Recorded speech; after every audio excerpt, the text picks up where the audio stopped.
Well, nurses in Ontario have barely gotten a chance to take a bit of a pause in between waves of COVID-19. But as hospitals deal with escalating wait times at ERs, can the frontline be prepared to also take on another wave of Omicron? Amy Archibald-Varley is a registered nurse and co-host of the Gritty Nurse podcast and joins us live this morning here on CB24 Breakfast. Amy, so good to have you on here. We just had Dr. Barry Pecos, the York Region Medical Officer of Health, talking about how this is a complete fact. We are short nurses, desperately short nurses, and that is leading to all these situations in ERs and ICUs across the province. Can you give us a sense of what you're seeing on the front lines on an average general shift for you these days? Yeah, I mean, I have to say I had left emergency services just within the last 2 weeks. And I could tell you how it has been very difficult. Nurses, again, are chronically working short. This is something we've been saying for the past 2.5 years, and the problem's only getting worse. It's a very difficult place for nurses to be right now, because at the end of the day, we want to give quality of care, but I feel that reaching the standard of care is what's difficult. It's not an inverse relationship. And seeing the fact that, we have that moral injury where we're really scared that we're not being able to deliver the care that we want to provide, knowing that there are sick folks waiting for long periods of time because we just don't have the resources to help support them, is a very, very distressing situation. Mm-hmm. Yeah, Amy, it certainly sounds distressing.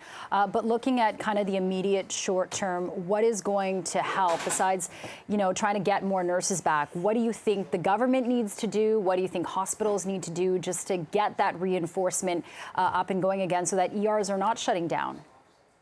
The government needs to listen to nurses. Nurses have been talking about this for the past 2 years. The chronic shortage of nurses has been a long-standing problem. I remember when I was in nursing school, them talking about a nursing shortage, and the problem has been there for years.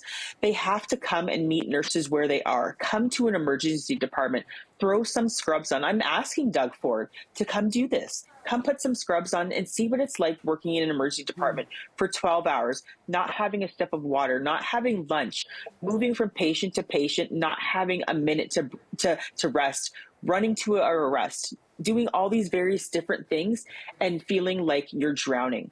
Meet us where we are, because we're trying to paint a picture of how difficult it is to be in this situation, knowing that we want to make sure that the patients and families are safe coming in to see our care, and knowing that we can't give them all that we need to give them. Amy, we've been talking to you for the last couple of years throughout this pandemic here. Give us a sense of where you think we are now versus where we are, say, 2 years ago. Are we in any better position, or are things getting worse and sliding down before you see things coming back up?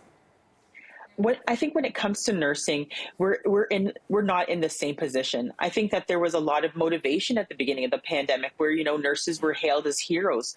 Pots and pans were being banged. I think you've heard me say this again. And that energy, that feeling to support nurses isn't there. I remember when I was talking just earlier before the election, saying that, nurses are still feeling like we're not being heard.